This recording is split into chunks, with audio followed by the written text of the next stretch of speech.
ಕ್ರಿಕೆಟಿಗ ಸರ್ಫರಾಜ್ ಖಾನ್ ಮುಸ್ಲಿಂ ಅನ್ನೋ ಕಾರಣಕ್ಕೆ ಟೀಂ ಇಂಡಿಯಾಗೆ ಆಯ್ಕೆ ಮಾಡಿಲ್ವಾ ಅಂತ ಕಾಂಗ್ರೆಸ್ ನಾಯಕಿ ಶಮಾ ಮೊಹಮ್ಮದ್ ಪ್ರಶ್ನಿಸಿದ್ದಾರೆ. ನಾವು ಪೊಲೀಸರ ಇನ್ಫಾರ್ಮರ್ಸ್. ನಿಮ್ಮ ಮನೆಯಲ್ಲಿ ಗಾಂಜಾ ಮಾರಾಟ, ವೇಶ್ಯವಾಟಿಕೆ ನಡೀತಿದೆಯಂತ ಮನೆಗೆ ನುಗ್ಗಿದ ದುಷ್ಟರು ಮಹಿಳೆ ಮೇಲೆ ಸಾಮೂಹಿಕ ಅತ್ಯಾಚಾರ ಎಸಗಿದ್ದಾರೆ. ಬೆಂಗಳೂರು ಉತ್ತರ ತಾಲೂಕಿನ ಗಂಗೊಂಡನಹಳ್ಳಿಯಲ್ಲಿ ಪಶ್ಚಿಮ ಬಂಗಾಳ ಮೂಲದ ಮಹಿಳೆ ಮೇಲೆ ಸಾಮೂಹಿಕ ಅತ್ಯಾಚಾರ ನಡೆದಿದೆ. ಮಂಗಳವಾರ ರಾತ್ರಿ ಮಹಿಳೆಯ ಮನೆಗೆ 5 ನುಗ್ಗಿದ್ದು 3ರಿಂದ ಗ್ಯಾಂಗ್ ರೇಪ್ ಮಾಡಲಾಗಿದೆ. ಮಾರೇಗೌಡ ಎಂಬುವರ 2 ಮನೆಗಳನ್ನ ಮಹಿಳೆಯ ಕುಟುಂಬ ಬಾಡಿಗೆಗೆ ಪಡೆದಿತ್ತು. ಮನೆಗೆ ನುಗ್ಗಿದ ಗ್ಯಾಂಗ್ ಮನೆಯಲ್ಲಿದ್ದ 2 ಗಂಡಸರು ಮತ್ತು 14 ವರ್ಷದ ಮಗನನ್ನ ಥಳಿಸಿ ಕಟ್ಟಿ ಹಾಕಿ ಕೃತ್ಯ ಎಸಗಿದ್ದಾರೆ. ಸಂತ್ರಸ್ತೆ ದೂರಿನ ಹಿನ್ನೆಲೆ ಪೊಲೀಸರು ಪ್ರಕರಣ ದಾಖಲಿಸಿದ್ದಾರೆ. ಮಹಿಳೆಗೆ ಆಸ್ಪತ್ರೆಯಲ್ಲಿ ಚಿಕಿತ್ಸೆಗಾಗಿ ದಾಖಲಿಸಲಾಗಿದೆ. ಇನ್ನು ಈ ಕುಕೃತ್ಯ ಎಸಗಿದ 3ರನ್ನ ಪೊಲೀಸರು ಬಂಧಿಸಿ ವಿಚಾರಣೆಗೆ ಒಳಪಡಿಸಿದ್ದಾರೆ. ಇನ್ನು ಕಾರ್ತಿಕ್, ಗ್ಲೇನ್ ಮತ್ತು ಸಿಯೋಗ್ 3ರನ್ನ ಬಂಧಿಸಿದ್ದಾಗಿ ಬೆಂಗಳೂರು ಗ್ರಾಮಾಂತರ ಎಸ್ಪಿ ಸಿಕೆ ಬಾಬಾ ತಿಳಿಸಿದ್ದಾರೆ. ಅಂಡ್ ಫರ್ದರ್ ಇನ್ನೂ ಇಬ್ಬರು ಸಿಕ್ಕ ನಂತರ ಕಂಪ್ಲೀಟ್ ಪಿಕ್ಚರ್ ಗೊತ್ತಾಗುತ್ತೆ. ಇದು ಯಾರು ಹೇಗೆ ಆಕೆ ಮಾಡಿದ್ವಿ ಏನಂತ ಹೇಳ್ಕೊಂಡಿದ್ದು ಯಾವುದು, ಆ ಬೇಸಿಸ್ ಮೇಲೆ ನಾವು ಪಾಯಿಂಟೆಡ್ ಆಗಿ ಈ ತನಿಖೆನ ಫರ್ದರ್ ಕಂಟಿನ್ಯೂ ಮಾಡಿ. ರಾಯಚೂರಿನಲ್ಲಿ DCM DK Shivakumar temple run ಜೋರಾಗಿದೆ. ರಾಯರ ಮೂಲ ಬೃಂದಾವನಕ್ಕೆ ಭೇಟಿ ನೀಡಿ ಡಿಕೆ ದಂಪತಿ ಪೂಜೆಯನ್ನ ಸಲ್ಲಿಸಿದ್ದಾರೆ.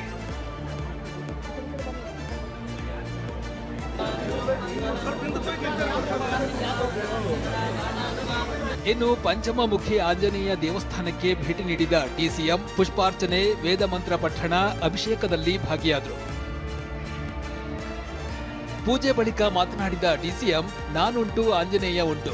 ರಾಮನ ತಂದೆ ದಶರಥನಿಗೆ ಎಲ್ಲೂ ದೇವಸ್ಥಾನ ಇಲ್ಲ, ಆದ್ರೆ ರಾಮನ ಬಂಟ ಆಂಜನೇಯನಿಗೆ ಇದೆ ಅಂದ್ರು.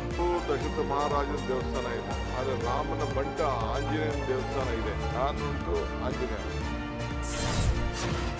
ಡಿಕೆ ಸಿಎಂ ಸ್ಥಾನಕ್ಕೆ ಏರಬೇಕು ಅಂತ ಶತ ಪ್ರಯತ್ನ, ನವೆಂಬರ್ ಕ್ರಾಂತಿ. ಈ ಚರ್ಚೆಗಳು ಕಾಂಗ್ರೆಸ್ ಒಳಗೆ ಜೋರಾಗಿರುವ ಬೆನ್ನಲ್ಲೇ ಸಿದ್ದರಾಮಯ್ಯ ಪುತ್ರ ಯತೀಂದ್ರ ಹೇಳಿಕೆ ವಿವಾದ ಸೃಷ್ಟಿಸಿದೆ.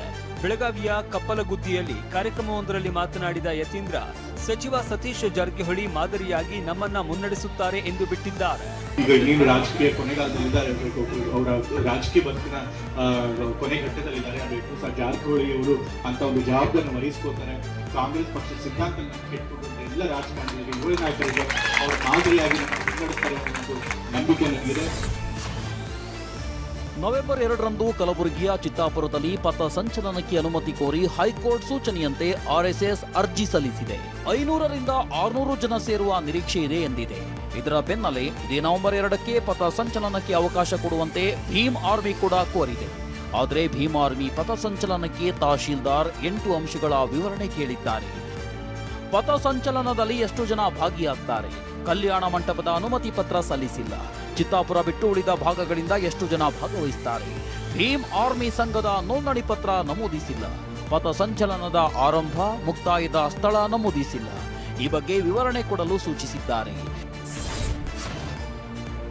ಆರ್ಎಸ್ಎಸ್ ಪಥಸಂಚಲನ ನಡೆಯುವ ದಿನವೇ ಭೀಮ್ ಆರ್ಮಿ ಪಥಸಂಚಲನಕ್ಕೆ ಅನುಮತಿ ಕೋರಿದ ಬಗ್ಗೆ ಪ್ರತಿಕ್ರಿಯೆ ನೀಡಿದ ಸಚಿವ ಪ್ರಿಯಾಂಕ್ ಖರ್ಗೆ, ಸರ್ಕಾರದ ಆದೇಶ ಭೀಮ್ ಆರ್ಮಿಗೂ ಅನ್ವಯಿಸುತ್ತೆ, ಬೇರೆ ಸಂಘಟನೆಗಳಿಗೂ ಅನ್ವಯಿಸುತ್ತೆ ಎಂದಿದ್ದಾರೆ.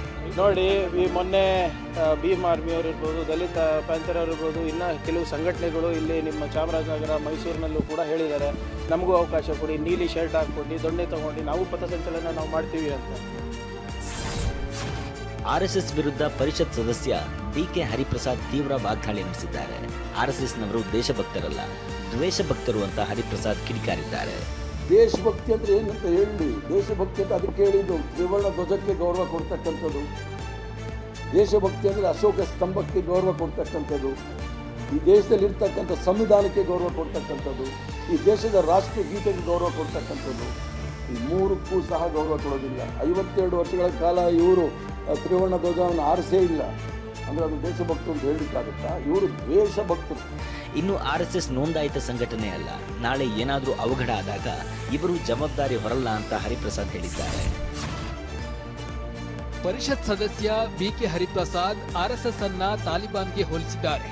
ತಾಲಿಬಾನ್ ನೇರವಾಗಿ ಹೋರಾಟ ಮಾಡಿ ಅಧಿಕಾರವನ್ನ ಹಿಡಿದಿದೆ, ಆರ್ಎಸ್ಎಸ್ನವರು ಪರೋಕ್ಷವಾಗಿ ಅಧಿಕಾರವನ್ನ ಹಿಡಿದಿದ್ದಾರೆ ಅಂತ ಹರಿಪ್ರಸಾದ್ ಹೇಳಿದ್ದಾರೆ. ತಾಲಿಬಾನ್ ಅವರು ನೇರವಾಗಿ ಯುದ್ಧ ಮಾಡಿ ಅವರು ಅಧಿಕಾರವನ್ನು ಹಿಡಿದಿದ್ದಾರೆ, ಇವರು ಪರೋಕ್ಷವಾಗಿ ಇವ್ರನ್ನೆಲ್ಲ ಮುಂದೆ ಬಿಟ್ಟು RSS ಅವರು ಅಧಿಕಾರವನ್ನು ಹಿಡಿದಿದ್ದಾರೆ. ಏನು ಸ್ವಯಂ ಸೇವಕರು ರಾಜಕೀಯ ಮಾಡಬಾರದು ಅಂತ ಹೇಳ್ತಾರೆ, ಆದ್ರೆ ಬಿಜೆಪಿ ನಾಯಕರು ಏನ್ ಮಾಡ್ತಿದ್ದಾರೆ? ಪ್ರಧಾನಿ, ಸಚಿವರು, ಬಿಜೆಪಿ ಶಾಸಕರು ಆರ್ಎಸ್ಎಸ್ ಪಾಲನೆಯನ್ನ ಮಾಡ್ತಿದ್ದಾರೆ. ಅವರಷ್ಟು ದ್ವಂದ್ವ ನೀತಿಯಲ್ಲಿ ಇರುವವರು ಯಾರೂ ಇಲ್ಲ ಅಂತ ಹರಿಪ್ರಸಾದ್ ವಾಗ್ದಾಳಿ ನಡೆಸಿದ್ದಾರೆ. ದಲಿತ ಸಂಘಟನೆಗೆ ಪ್ರಿಯಾಂಕ್ ಪ್ರಾಯೋಜಕತ್ವ ಇದೆ ಎಂಬ ಆರೋಪಕ್ಕೆ ಪ್ರಿಯಾಂಕ್ ಖರ್ಗೆ ಪ್ರತಿಕ್ರಿಯೆ ನೀಡಿದ್ದಾರೆ. ಹಾಗಾದ್ರೆ ಆರ್ಎಸ್ಎಸ್ಗೆ ಯಾರ ಪ್ರಾಯೋಜಕತ್ವ ಇದೆ? ಆರ್ಎಸ್ಎಸ್ ಕಟ್ಟಡ, ಬಟ್ಟೆ ತೆಗೆದುಕೊಳ್ಳಲು ಎಲ್ಲಿಂದ ಹಣ ಬರುತ್ತೆ? ನೋಂದಣಿ ಆಗದೇ ಇರೋ ಸಂಘಟನೆಗೆ ಎಲ್ಲಿಂದ ಹಣ ಬರುತ್ತೆ ಅಂತ ಪ್ರಶ್ನಿಸಿದ್ದಾರೆ. ಪ್ರಿಯಾಂಕ್ ಹೇಳಿಕೆಗೆ ತಿರುಗೇಟು ನೀಡಿದ ಅಶ್ವಥ್ ನಾರಾಯಣ್, ಸಂಘದ ಹೆಸರಲ್ಲಿ ಯಾವುದೇ ಕಟ್ಟಡ ಇಲ್ಲ, ಸಂಘದ ಹೆಸರಲ್ಲಿ ಯಾವ ಕಟ್ಟಡ ಇದೆ, ಎಲ್ಲಿದೆ ಅಂತ ತೋರಿಸಲಿ ಅಂತ ಸವಾಲ್ ಹಾಕಿದ್ದಾರೆ. ಈಗ ಈ ಅನ್ರಿಜಿಸ್ಟರ್ಡ್ ಆರ್ಗನೈಸೇಷನಿಗೆ ಎಲ್ಲಿಂದ ಬರ್ತಾ ಇದೆ ಸರ್ ದುಡ್ಡು? ಬಟ್ಟೆ ಹೊಲಿಸ್ಕೊಳ್ಳಿಕ್ಕೆ, ಮಾರ್ಚ್ ಮಾಡಲಿಕ್ಕೆ, ಆ ಡ್ರಮ್ ತೊಗೊಳಕ್ಕೆ, ಆ ಟ್ರಂಪೆಟ್ ತೊಗೊಳ್ಳಿಕ್ಕೆ, ಆ ಬಿಲ್ಡಿಂಗ್ ಕಟ್ಟಲಿಕ್ಕೆ ಎಲ್ಲಿಂದ ಬರ್ತಾ ಇದೆ sir? If you are unregistered, how is it, how are you getting the money? ಅವ್ರ ಹೆಸರಲ್ಲಿ ಎಲ್ಲಿದೆ ಬಿಲ್ಡಿಂಗ್ ಅಂತ ಒಂಚೂರು ಹುಡುಕೊಂಬರಕ್ಕಿದೆ ಅವ್ರಿಗೆ. ಪ್ರಿಯಾಂಕರ್ಗೆ ಅವ್ರ ಹೆಸರಲ್ಲಿ ಎಲ್ಲರೂ ಒಂದು ಬಿಲ್ಡಿಂಗ್ ಇದೆ ಅಂತ ನೋಡ್ಕೊಂಬಂದಿದೆ. ಬಿಹಾರ ಚುನಾವಣೆ ಹಿನ್ನೆಲೆ ಆರ್ಜೆಡಿ ನಾಯಕ ತೇಜಸ್ವಿ ಯಾದವ್ ಕಾರ್ಮಿಕರು, ಮಹಿಳೆಯರಿಗೆ ಭರಪೂರ ಭರವಸೆ ನೀಡಿದ್ದಾರೆ. ಬಿಹಾರದ ಎಲ್ಲ ಗುತ್ತಿಗೆ ನೌಕರರನ್ನ ಕಾಯಂ ಸರ್ಕಾರಿ ನೌಕರರನ್ನಾಗಿ ಮಾಡುವುದಾಗಿ ಘೋಷಿಸಿದ್ದಾರೆ. ಅಲ್ಲದೆ ಮಹಾಗಠಬಂಧನ್ ಅಧಿಕಾರಕ್ಕೆ ಬಂದರೆ ಗುತ್ತಿಗೆ ನೌಕರರಿಗೆ 30,000 ಸಂಬಳ ನೀಡುವುದಾಗಿ ತೇಜಸ್ವಿ ಯಾದವ್ ಹೇಳಿದ್ದಾರೆ. ಇನ್ನು ಮಹಿಳಾ ಮತದಾರರನ್ನ ಸೆಳೆಯುವುದಕ್ಕೆ ಆರ್ಜೆಡಿ ಕೆಲವು ಕಲ್ಯಾಣ ಯೋಜನೆಗಳ ಭರವಸೆ ನೀಡಿದೆ. ಜೀವಿಕಾ ದೀದಿಗಳಿಗೆ ಕೆಲಸ ಕಾಯಂಗೊಳಿಸುವುದು, ಜೀವಿಕಾ ದೀದಿಯರ ಸಾಲದ ಮೇಲಿನ ಬಡ್ಡಿ ಮನ್ನಾ, ಬಡ್ಡಿ ರಹಿತ ಸಾಲ ನೀಡುವುದು, ಜೀವಿಕಾ ಮಹಿಳೆಯರಿಗೆ ಮಾಸಿಕ 2,000 ಭತ್ಯೆ, 5 ಲಕ್ಷದವರೆಗಿನ ವಿಮಾ ರಕ್ಷಣೆ ಒದಗಿಸುವುದಾಗಿ ತೇಜಸ್ವಿ ಯಾದವ್ ಹೇಳಿದ್ದಾರೆ. ತಮಿಳುನಾಡಿನಲ್ಲಿ ಹಿಂಗಾರು ಮಳೆ ಅಬ್ಬರಿಸುತ್ತಿದೆ. ಕಡಲೂರಿನಲ್ಲಿ ಭಾರೀ ಮಳೆಯಿಂದ ಕಟ್ಟಡ ಕುಸಿದು 2 ಮಹಿಳೆಯರು ಸಾವನ್ನಪ್ಪಿದ್ದಾರೆ. ಮದುರೈನಲ್ಲಿ ಸತತ ಮಳೆಯಿಂದ ಪ್ರವಾಹ ಪರಿಸ್ಥಿತಿ ಉಂಟಾಗಿದೆ. ಬಂಗಾಳ ಕೊಲ್ಲಿಯಲ್ಲಿ ವಾಯುಭಾರ ಕುಸಿತ ಉಂಟಾಗಿದ್ದು, ಇದು ಚಂಡಮಾರುತವಾಗಿ ರೂಪುಗೊಳ್ಳುವ ಸಾಧ್ಯತೆ ಇದೆ. ಹೀಗಾಗಿ ತಮಿಳುನಾಡಿನ ಉತ್ತರ ಭಾಗಕ್ಕೆ ಸೈಕ್ಲೋನ್ ಅಲರ್ಟ್ ನೀಡಲಾಗಿದೆ. ಪ್ರವಾಹ ಪರಿಸ್ಥಿತಿ ನಿಭಾಯಿಸಲು ತಮಿಳುನಾಡು ಸರ್ಕಾರ 12 ಅಧಿಕಾರಿಗಳನ್ನು ನಿಯೋಜಿಸಿದೆ. ಅಕ್ಟೋಬರ್ 25ರ ತನಕ ಸಮುದ್ರಕ್ಕೆ ಇಳಿಯದಂತೆ ಮೀನುಗಾರರಿಗೆ ಎಚ್ಚರಿಕೆ ನೀಡಲಾಗಿದೆ. ಆಂಧ್ರ, ಪುದುಚೇರಿಗೂ ಭಾರೀ ಮಳೆಯ ಮುನ್ಸೂಚನೆ ನೀಡಲಾಗಿದೆ. ಬೆಂಗಳೂರಿನ ಡಿಜೆಹಳ್ಳಿ ಇನ್ಸ್ಪೆಕ್ಟರ್ ಸುನೀಲ್ ಮದುವೆಯಾಗೋದಾಗಿ ನಂಬಿಸಿ ಮಹಿಳೆಯನ್ನ ಲೈಂಗಿಕವಾಗಿ ಬಳಸಿಕೊಂಡ ಆರೋಪ ಕೇಳಿಬಂದಿದೆ. ಇನ್ಸ್ಪೆಕ್ಟರ್ ಸುನೀಲ್ ಅಲ್ಪಸಂಖ್ಯಾತ ಮಹಿಳೆಗೆ ವಂಚಿಸಿದ ಗಂಭೀರ ಆರೋಪ ಕೇಳಿಬಂದಿದೆ. ಹಣ ಮೋಸ ಆಗಿದೆ ಅಂತ ಹೋಗಿದ್ದಾಗ ಸಮಸ್ಯೆ ಬಗೆಹರಿಸೋದಾಗಿ ಮಹಿಳೆಯನ್ನ ಪರಿಚಯ ಮಾಡಿಕೊಂಡು ಮದುವೆ ಆಗ್ತೀನಿ, ಮನೆ ಕೊಡಿಸ್ತೀನಿ, ಬ್ಯೂಟಿ ಪಾರ್ಲರ್ ಕೊಡಿಸ್ತೀನಿ ಅಂತ ನಂಬಿಸಿ 1 ವರ್ಷದಲ್ಲಿ 3 ಬಾರಿ ಲೈಂಗಿಕವಾಗಿ ಬಳಸಿಕೊಂಡಿದ್ದಾರೆ ಅಂತ ಸಂತ್ರಸ್ತೆ ದೂರು ದಾಖಲಿಸಿದ್ದಾರೆ. ಖಾಸಗಿ ಫೋಟೋ, ವಿಡಿಯೋ ಇಟ್ಕೊಂಡು ಬ್ಲಾಕ್ ಮೇಲ್ ಮಾಡಿದ್ದಾರೆ. ಈ ವಿಚಾರ ಯಾರಿಗಾದ್ರೂ ಹೇಳಿದ್ರೆ ಕೊಲೆ ಮಾಡೋದಾಗಿ ಬೆದರಿಸಿದ್ದಾರೆ. ಪ್ರತಿ ಬಾರಿ ವಿಡಿಯೋ ಕಾಲ್ ಮಾಡುವಂತ ಪೀಡಿಸ್ತಾ ಇದ್ರು ಅಂತ ಇನ್ಸ್ಪೆಕ್ಟರ್ ಸುನೀಲ್ ವಿರುದ್ಧ ಪೊಲೀಸ್ ಮಹಾನಿರ್ದೇಶಕರ ಕಚೇರಿಯಲ್ಲಿ ಸಂತ್ರಸ್ತೆ ದೂರು ಸಲ್ಲಿಸಿದ್ದಾರೆ.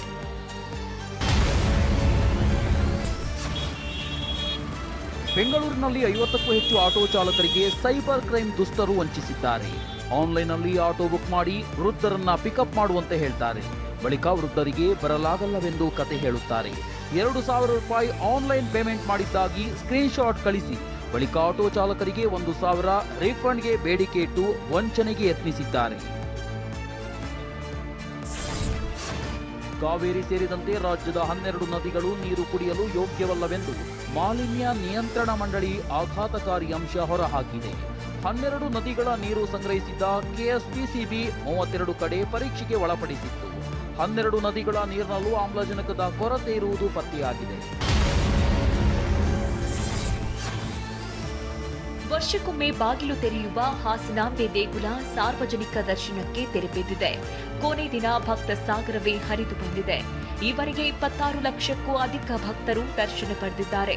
ಗುರುವಾರ ಮಧ್ಯಾಹ್ನ 12ಕ್ಕೆ ಗರ್ಭಗುಡಿ ಬಾಗಿಲು ಮುಚ್ಚಲಿದೆ.